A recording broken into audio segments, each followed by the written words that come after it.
I lost all of you. I tried to hit read more, and we hit something else. So I'll wait for you all to get back on, or maybe you're, I don't know.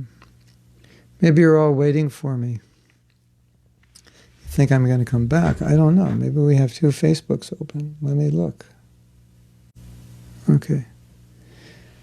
We did live again. Wait. Life is... Yeah, we lost you. So we're discussing the question, what do we learn from stories where devotees become attached to animals, and that attachment becomes an impediment? I think the same thing we learn that there's material attachment and there's spiritual attachment. Material attachment means an attachment to enjoying something. In some way, an attachment which in some way is grounding one materially in some way in this world. And spiritual attachment will detach you from material attachment. And so what we learn is be careful. So I was saying, when we got disconnected, I was saying, brahmacharis are instructed to not associate intimately with women. Because by that association, due to the nature of material attachment, they will become attached to wanting to be with that woman. And if they've made a decision to remain single, unless they keep at a distance in personal association, I mean, for service, please pass the salt, Prabhupada said. That's different. I'm talking about regular association, one-on-one. Attachment will develop even if you don't want the attachment. So what we can learn is we just have to be careful. Like sometimes you think, oh, I'm very detached.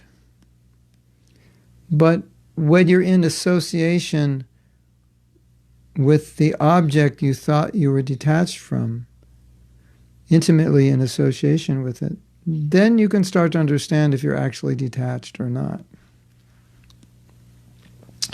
Yes, Prabhu, I don't care about this, or I don't care about that, I'm very detached. Okay, well, let's put you in a room alone with that, and let's see what happens. Then you understand how attached or detached you are. And so, the assumption is that we should just be careful. That's the general idea. Just be careful. Otherwise, who would have thought Bharat Maharaj would become attached to deer? He was on the stage of Baba. That's like, who would have thought that? Nobody. That was like virtually a virtual impossibility that would happen, but it happened. So it's just, the idea is just be careful. As Prabhupada said, he said, no man who's alone with a woman, unless it's his wife, or he said he shouldn't think that he's liberated. What did Prabhupada mean? He said he shouldn't think that he's beyond the allurement, or that he could be alone. Of course, Narada Muni could be alone with Prahlad Maharaj's mother. That he's Narada Muni. But a sadhaka shouldn't think, oh, I can be alone with a woman. Prabhupada said, no, no one should think that he said, liberated in the presence of a beautiful woman, especially alone. Liberated because whatever attachment is there will come out in that association. But if you're trying to cultivate detachment and you stay aloof from the objects of attraction, then you have a good chance of remaining detached. And I would also say, which is an interesting point, if I'm actually detached from something, why would I want to be close to it or be engaged with it? So sometimes the devotee might say something like, well, I can do this because I'm not attached. But then one may think, well, why would you want to do it if you are detached? Because sometimes, in some situations, if you're actually detached, you wouldn't want to be associated with that in the first place. So, that's something to consider. I can be alone with a woman because I'm detached. Well, if you're detached, you probably wouldn't be alone with a woman. It would not be something you would want to do or think about doing. So we lost, by going on because I lost you, and all the questions I didn't get to were lost, so you'll have to write them again. Krishna Karshani says, does it mean our level of advancement to give whole life to Krishna? It seems that most of us are not ready to be only Krishna conscious. We need a lot of Maya in our lives. Yeah. You can schedule 10 minutes of Maya into your calendar every day, No, I wouldn't schedule Maya into my calendar. I would just schedule variety into my calendar. Variety of Krishna conscious activities. I'm having Maya withdrawal symptoms, right? I haven't watched a movie in 3 months. My whole body is shaking. I have to watch a movie, or I'll destroy somebody. Yeah, that may be there. So we say, take to Krishna consciousness gradually, and ultimately, detachment has to be natural, But so we're saying be detached. Certain things we have to be detached from. We're saying be detached. But we're also saying your detachment, it has to become natural sooner or later. Otherwise, it's not sustainable. So unless we're becoming attached to Krishna, we won't be detached. But Krishna Karshani, I would say that being engaged in Krishna's service is fun. Why would you want to do anything else? It's the most fun. Isn't it? Isn't it fun?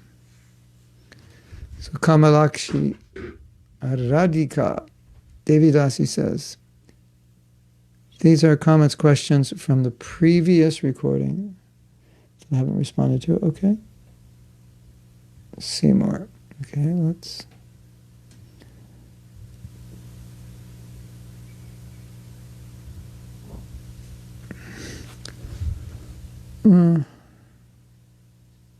Okay.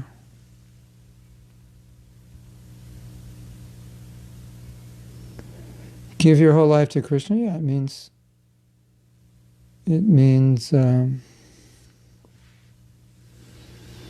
give your whole life to Krishna.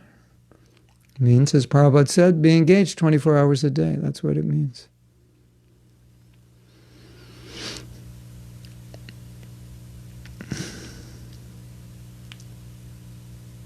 Yeah, that's what Prabhupada wanted. So, work towards that. But the problem is, if we want to play with Maya, we have to engage Maya in Krishna's service. Because if we just want pure Maya separate from Krishna, then just like you chant 16 rounds, you've just bathed yourself, and then you go out and roll in the mud. So, it's like, why make it hard on yourself? It's a contradiction. You spent all that time washing your car, and then you get some mud and throw it out, and dust and dirt, and throw it on your car. So you want to frame it with that understanding, because that's what's actually happening. So if you like Maya, I love to watch movies. Okay, find a movie that can in some way educate you as to what's going on in the world, so it can help you better understand how to spread Krishna consciousness, or as to the nature of people, so it can help you better relate to people, or something like that. at least find that movie. So I just love to listen to Karmi songs. Well, find a song that they're singing about their lover, but you just put Krishna in there, that it reminds you of Krishna. Something like that. Krishna has to be there somehow or other. Krishna Karshani says, I did not leave because I did not give too much too fast. I believe that is related to my nature. I always was more balanced. Yes, I agree. There are people who have all or nothing nature. Yeah. So Krishna Karshani is saying, she balanced herself, sustainable. You run a race, you got to run it for the long run. But a lot of people don't understand that, and a lot of people, like we're saying, just have the all or nothing nature. I'm going to do this, I'm going to make it perfect. And see, the problem with the all or nothing nature is that when you do it, after a while, you realize Krishna consciousness is not something material that you can just master in a few years. And then you might give up and go out to master something, to do something you could master in a few years. It happens. You feel defeated. I've never been defeated in my life, but I can't become Krishna conscious, so let me do something. Let me do something I can succeed with. And so it's all about succeeding. It's not about becoming purified. Interesting, isn't it? I've seen that. Some people, it's about succeeding, and if I can't succeed as a devotee, I'll go out and succeed at something else, and I'll give up Krishna consciousness. Strange. The world is strange. So, we have a question from Nilambari Mahaguna. Okay, you can ask a question. Is it wrong if we have a desire to see Krishna, his beauty? Because it is said that we should not be eager to see Krishna, but act in such a way that Krishna will want to see us. At the same time, see, the gopis are condemning Brahma's blinking eye creation because they can't see Krishna that moment. So they have so much eagerness to see Krishna. Why are we not advised to be attached to see Krishna? It's a very good question.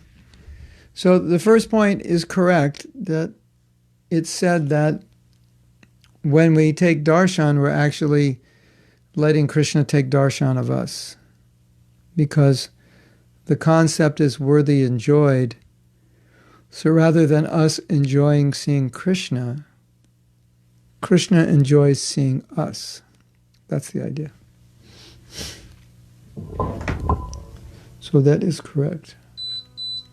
As we discussed last week, or maybe earlier this week, that can't happen with the gopis, even when they say, we can't see Krishna for a minute. It's coming from a different place. So if the desire to see Krishna is so I can be inspired to serve better,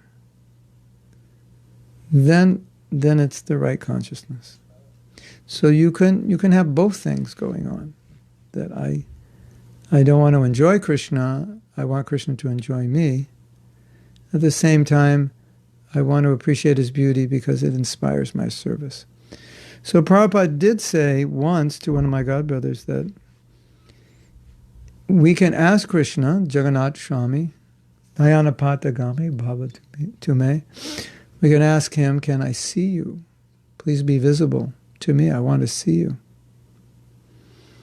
And Prabhupada said that the reason a devotee would pray that way is for inspiration, for service, to keep him going. And then George Harrison wrote that song, I really want to see you, Lord. And Prabhupada used to say, a devotee never says, I've seen Krishna. He always says, I want to see Krishna. So Prabhupada praised that idea. Where are you? I want to see you. Separation. Then it was more the mood of separation. The gopis don't see Krishna for a moment, it's separation. So they don't like separation. At least not they may like the effects of separation, but generally they don't want to be separated. And so blinking is a kind of separation. So, Nilambari Mahaguna. Everything depends on the mood. Like in a sense, nothing is wrong if the mood is right, and nothing is right if the mood is wrong.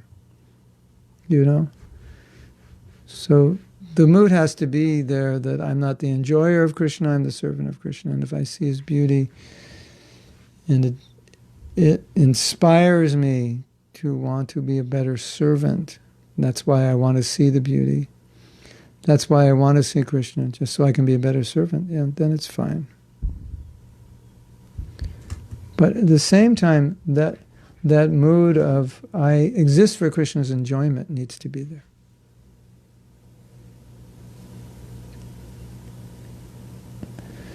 Vijay Lakshmi says, King Yudhishthira was the son of the King of Dharma. He came in the form of a dog to test his son's dharma. Where's that? Mahabharata?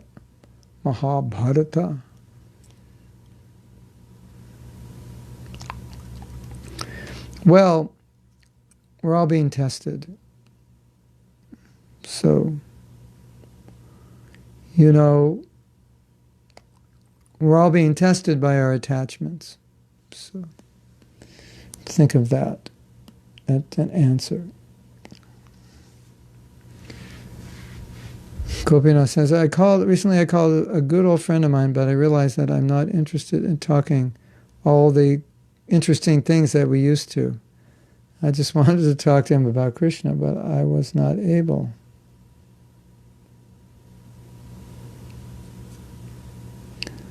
To find the right timing. We don't have the same goals anymore, but I love him. I don't want to forget him. Just not interested in the same topics. Well, one of the principles of bhakti, which may be difficult, especially when you're becoming Krishna conscious, is to not intimately associate with people who are not Krishna conscious. And it's, of course, and to associate with people who are Krishna conscious, because the reason being because we're weak and we're affected by our association. So this be my great good old friend, but every time I get around him, I just think about sex and marijuana. So I can't associate with him, because if I do, if I think about these things in his association, then sooner or later I'm going to do them, because that's what he does. And I'll get affected by it. So it doesn't say we shouldn't associate with non-devotees. It's really the fine print is intimately associated, because you can't avoid associating with people. Prabhu, are you flying to Europe this summer? No, I don't associate with non-devotees. The airplane is only non-devotees. Actually, I don't leave my house because I don't associate with non-devotees. No, that's not what it means. It means friendship, intimate friendship, in which you'll be influenced by the consciousness of that person. And unless that person has a consciousness you want to be influenced by, it's not going to work. Vijay Lakshmi. Elephant bathing, then comes out of the water. Throw mud, yeah. Ideally, seeing Krishna would mean being with Krishna. Well, here's another answer to that question. When you're Krishna conscious, you'll see Krishna. So you don't have to worry about it. If that time Krishna comes and shows himself to you, you're advanced enough that you're not going to want to enjoy him by seeing him. So in a sense, the answer to your question is you don't have to worry about it, because you won't see him. And even you're seeing the deity, you're not really seeing him fully. And when you're qualified, you'll see him fully. And you'll only be able to see him fully because you're qualified. And so there won't be a problem. But if you desire to see Krishna, then yeah, it should be the right desire. Hippie Head Sadhu says, Adam, the wheat false god, are passe for revival of my past character. Paul rendered me human with bad heart. I don't understand. Can you if you want me to, yeah, I'm not understanding the relevance of this.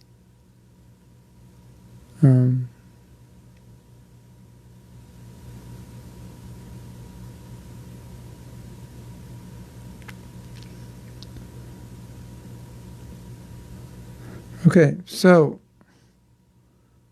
what's the time? We have time to read. So this next letter is, oh yeah, this is nice. This is written August 31st, 1971, to a devotee who had lots of questions about Krishna Lila and the spiritual world.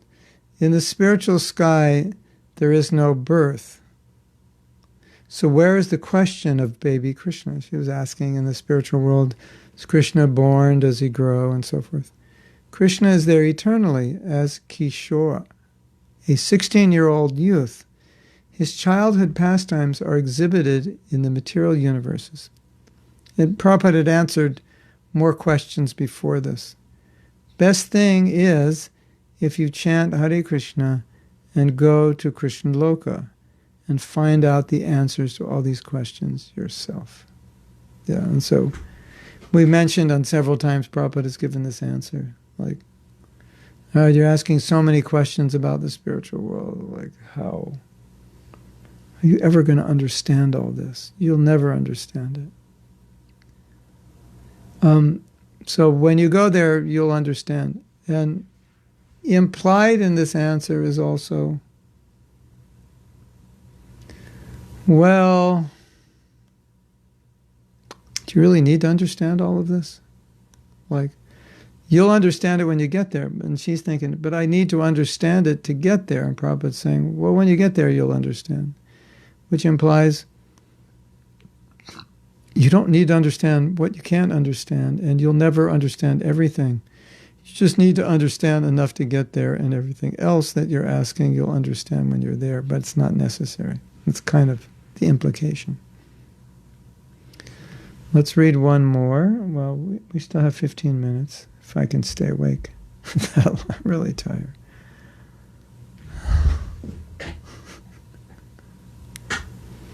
I'm not drinking my probiotic drink. Maybe that's why I'm tired.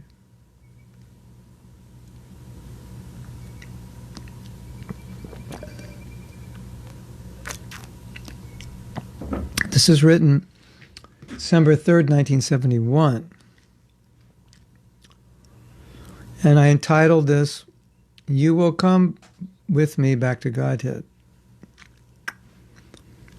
Please accept my blessings. I am in due receipt of your kind letter of November 12th, 1971, and I have appreciated the contents with great pleasure.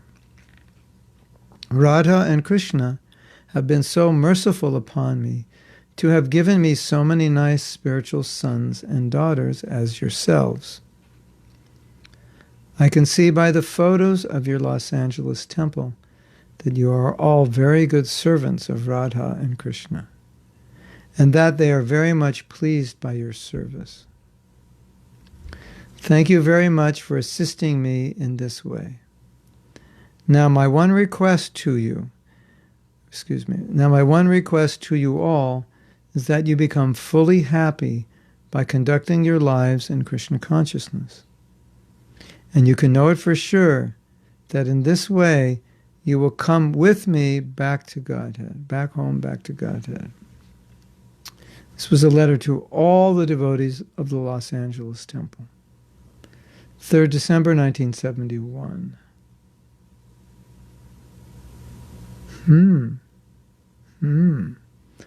So the reason I chose this letter, well, the obvious reason, the section about going back to Godhead, that same principle, you give your life to Krishna and we'll all go together. I'll take you with me. Don't worry. It's the deal is over. The deal is done. Yeah, that's the idea. And so, but the other point why I chose this letter This Prabhupada is talking about, this is interesting. My request to you all is to be happy. It's kind of nobody, we don't normally say, but you have any requests for me? Anything you'd like me to do? Yes, I'd like you to be happy. That's my request. So, we need to break this down a little bit. One thing you can say is Prabhupada's saying, I want you to find out how you can be happy in Krishna consciousness. I want you to be happy, and I want you to find out, situate yourself in a way that you'll be happy in Krishna consciousness. Interesting, right? This is what I want for you. Find out how to be happy in Krishna consciousness. Of course, you could say, well, if you just chant good rounds and follow Prabhupada's instructions, you'll be happy. I think we have to go a little further, because we're individuals. Well, I need to be situated according to my varna, my ashram. Is there some sadhana I like more than others? That maybe I like to do deity worship, I should do that. Maybe I like to learn shlokas, I should focus on that. Maybe extra rounds. Do what you need to do to become happy. That's my request. Guru Maharaj, what do you want me to do? I want you to be happy. So you might think, well, I'm not really that happy now. But my spiritual master wants me to be happy, so can I just be happy? Well, maybe yes, maybe no.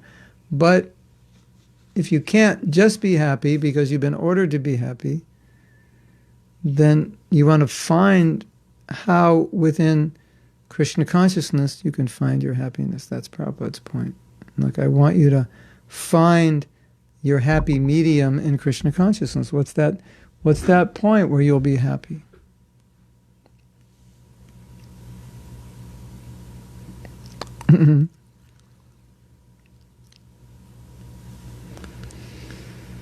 So, what did Prabhupada say? Become fully happy by conducting your lives in Krishna consciousness. And you can know it for sure. This way you will come with me. So that's the theme for today. I think it's very clear. Your life is dedicated in some way, despite whatever situation you're in. You may be working, you may have a big family to take care of, you may have so many responsibilities. But you're living for Krishna. And that's your qualification for going back to Godhead. And then here Prabhupada says, be happy.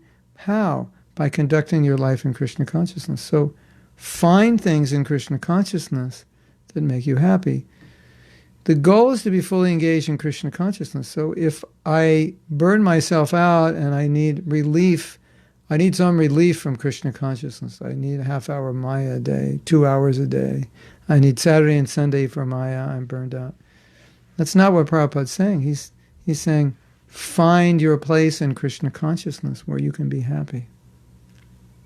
And there are so many opportunities for service, right? Okay, we have more to read, but do you have any other questions, comments, arguments, challenges, disagreements, controversies? I need something to wake me up, something controversial, like women gurus.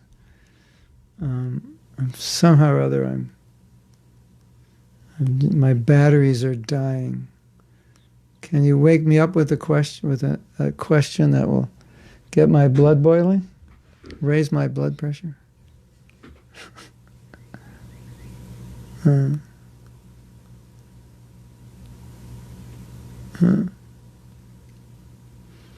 Yes. The spiritual master is the greatest friend because the spiritual master takes you back to Godhead. So who can be a greater friend? As Prabhupada said, your ever well-wisher. Who could be a greater well-wisher than Prabhupada? I always, yeah. Okay, I'll say one more thing and then we can end class. I I always emphasize this point, how one of Prabhupada's strongest desires was that all of us would be happy.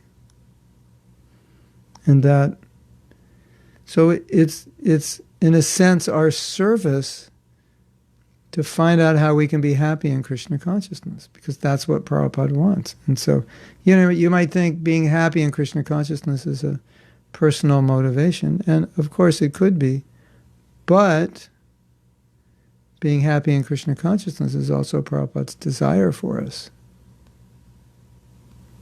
Interesting, right? He wants us to be happy in Krishna consciousness. So, what do you think of that? So you should all try to be happy in Krishna consciousness, because that will make Prabhupada happy.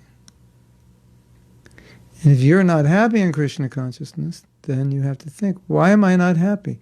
What needs to change? What's going wrong? Is it because I'm in the wrong varna?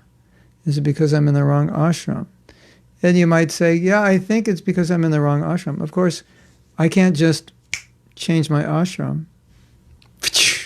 I'm going to change my ashram today.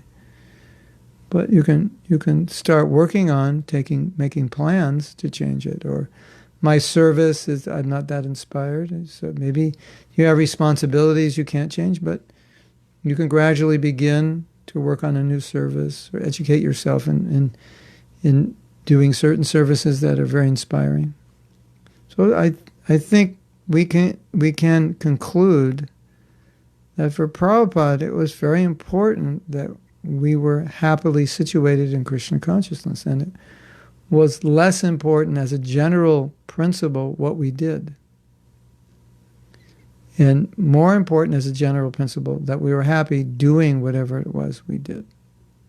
Of course, when we're working on specific projects, we have to accomplish certain goals. Yes, can't just say, well, I'll just want to do what I want to do. That's a different situation. There are very specific things we have to accomplish. But even within those specific goals, there may be things which we're more inclined to do or more inspired to do. So it's not bad to think about what can I do so I'll be happy so that my Krishna consciousness will be steady and sustainable. In fact, I would say it's our duty to think that way. So don't feel bad to thinking, oh, I think I should get married, I'll be more stable. If that's what you need, then it's just you're doing it because it'll help your Krishna consciousness. And so you shouldn't feel bad about it. A lot of devotees feel bad about changing varna, changing ashram. But ultimately, if you analyze this will be helpful, or it's the next step in your advancement, then you shouldn't feel bad. You should feel it's the right thing. Okay. Having said that, that's a good way to end. We're going to end 5 minutes early, which has never been done in the history of my classes. Today is an historic day. We're ending 5 minutes early. We usually end like 20 minutes late. Okay. So today we have, just for information, I don't know if you're aware of this, but rather than having the Russian class in the mornings at 8, we've changed it to noontime because it's better for the devotees in Russia. It's their evening. So you're all invited if you'd like to come. It's going to be lots of questions and answers. And you're all welcome. And then the links will be provided. I don't even have the link. Yana, I don't even have the link for today. Do I? Or is it the same link we normally use? What is it? Let me know. Yana, you're on here. Is it? Why don't you put up the link for today's class? And then if Radhapriya is not here, send it to Radhapriya so she can put it up. Okay.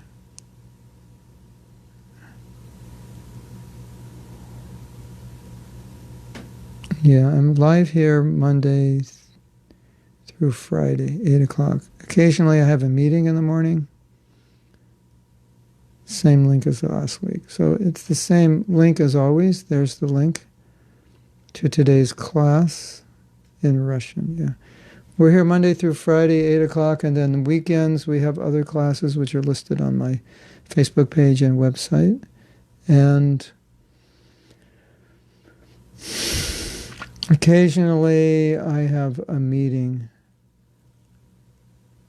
And the meetings usually are later, but occasionally they're starting, due to time differences, to get the meetings with the devotees around the whole world. And if we have the meetings too late, Australia, it's too late. So now it may conflict with the morning class, but we'll let you know.